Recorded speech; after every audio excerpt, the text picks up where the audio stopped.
Hello friends, welcome my new blog.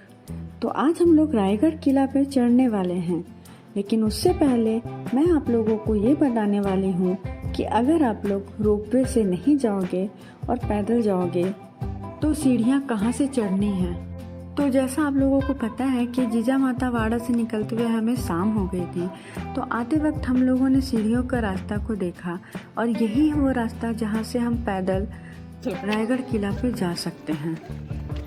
Sahyadri पर्वत की खड़ी ढलानों पे यह रायगढ़ का विशाल किला स्थित है। यह मराठा साम्राज्य की राजधानी हुआ करती थी। शिवाजी महाराज यहाँ रहा करते थे।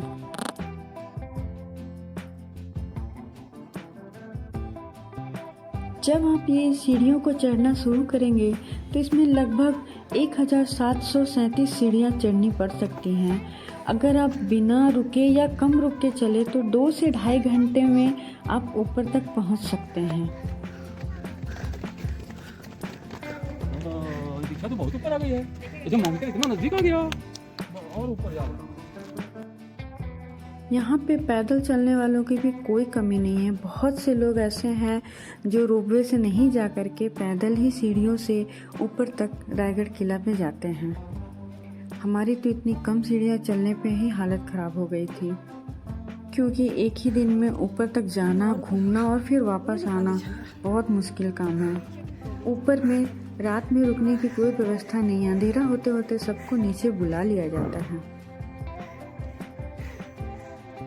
ये है दूसरे दिन की सुबह। हम लोग सब उठ गए हैं और बस हम लोग जाने वाले हैं रोपवे की ओर।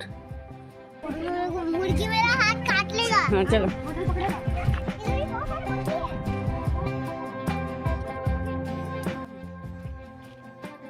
तो फाइनली हमें रोपवे का टिकट मिल गया है। सुबह का टाइम था, ज़्यादा भीड़ नहीं थी, तो हम आसानी से चल चले अपने सफ़र की ओर, जहाँ पे हमें डोली में बैठ करके रायगढ़ किले के ऊपर जाना है।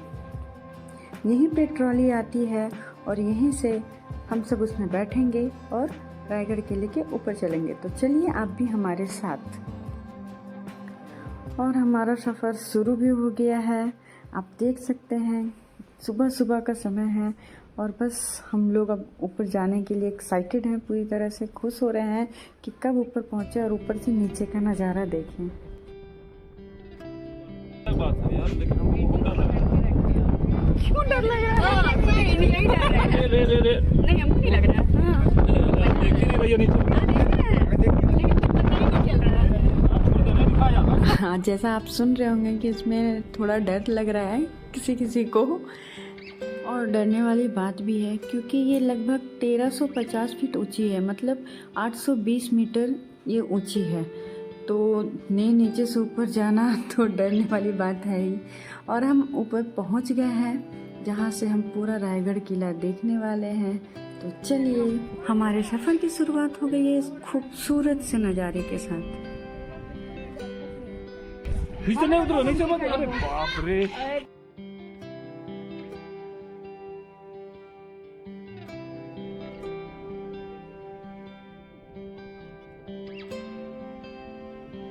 ये जो लोहे की जालियां लगे हुए आप देख रहे हैं, ये उस समय के अनाज कोष थे। यहाँ पे अनाज रखा जाता था।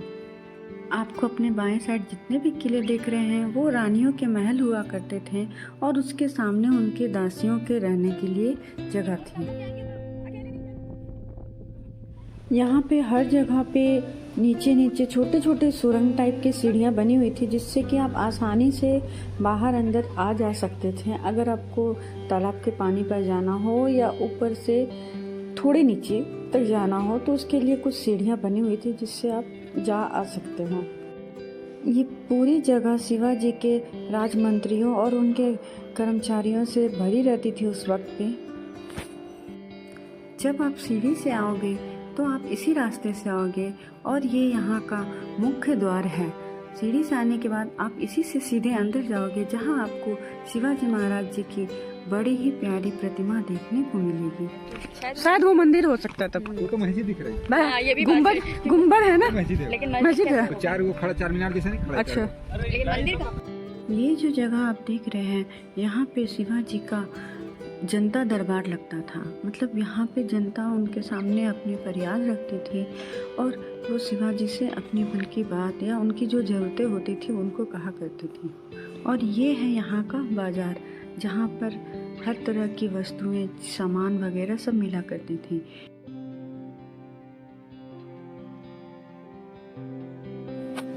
ये है रायगढ़ के किला से ऊपर का नज़ारा। जो चारों ओर आप पर्वत देख रहे हैं ये सह्याद्री पर्वत है। और जो आप ये एक छोटी सी जो ट्रैक देख रहे हो, ये दिखने में छोटी है लेकिन बहुत बड़ी है। हम वहाँ भी जाएंगे। इसे कहते हैं टकमक ट्रैक। आप लोगों ने बीच में सुना होगा कि हम लोग किसी बात को लेके बहस कर रहे थे कि वो मंदिर है या मस्जिद। तो अब हम वहीं पे जा रहे हैं ये देखने कि वो मंदिर है या मस्जिद। ये बहुत दूर है, बहुत चलना पड़ा था हमें, लेकिन हम वहाँ पे पहुँच गए थे। वहाँ जाने के बाद हमें पता चला ये भगवान जगदीश्वर शिव जी का मंदिर है। इस मंदिर को मस्जिद के रूप में बनाने का एक कारण ये भी था कि उस समय मुगलों का शासन था और उस वक्त मुगल लोग हर मंदिर को तोड़ दिया करते थे। इसीलिए शिवाजी ने इसे मस्जिद के आकार में बनाया था, ताकि चाह करके भी मुगल इसे कभी तोड़े नहीं।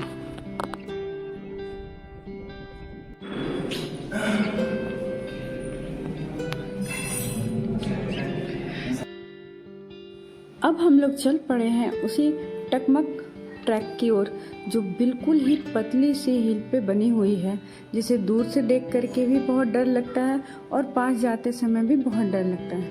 पर सच बोलूँ तो मज़ा भी इसी में है, क्योंकि इन रास्तों पे चल करके वहाँ तक जाना रियल में एक ट्रैकिंग हम एक्सपीरियंस कर सकते हैं। बहुत सारे लोग थे जो इस सफ़र को खूब एंजॉय कर रहे थे। हमने भी खूब मस्ती किए, खूब एंजॉय किए और हमसे ज़्यादा हमारे बच्चों ने किए।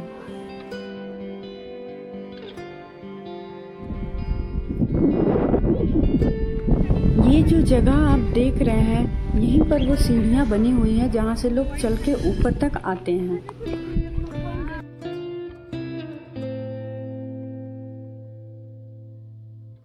तो फाइनली हम लोग पहुंच गए टकमक ट्रैक पे सबसे आगे पर। यहाँ से आप इसका व्यू पॉइंट देख सकते हैं। ये बिल्कुल लास्ट है जो आपको मैंने शुरू में वीडियो में दिखाया था।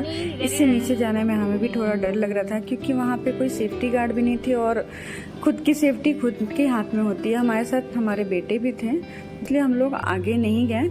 लेकिन इतनी दूर जाने में ही हमें बहुत चलना पड़ा, बहुत हमने एंजॉय किया, बहुत मज़ा किया।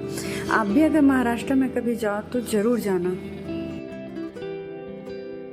अब हम लोग वापस नीचे की ओर जा रहे हैं। हमने वापस का भी टिकट रोपवे से ही किया था, क्योंकि इतना चलने के बाद किसी के अंदर पेशेंस नहीं थी कि वो सीढ़ियों से पैदल जा सकें। ये पूरा रायगढ़ जो ऊपर का है वो पूरा 1200 एकड़ में फैला हुआ है। रोपवे से आप 4 से 6 मिनट में आप आराम से ऊपर पहुंच सकते हो। लाइक सब्सक्राइब करना ना भूलिएगा आरव कृष्णा ब्लॉग आरटी को। Take care friends. और अब हमारा सफ़र यहीं पे ख़त्म हुआ, तो इसके साथ फिर मिलते हैं मेरे नेक्स्ट वीडियो में, नेक्स्ट ब्लॉग में। आप लोग वीडियो को पूरा देखिएगा, मुझे कमेंट करके ज़रूर बताइएगा आपको ये वीडियो कैसी लगी। मिलते हैं मेरे नेक्स्ट वीडियो में, तब तक के लिए बाय बाय फ्रेंड्स।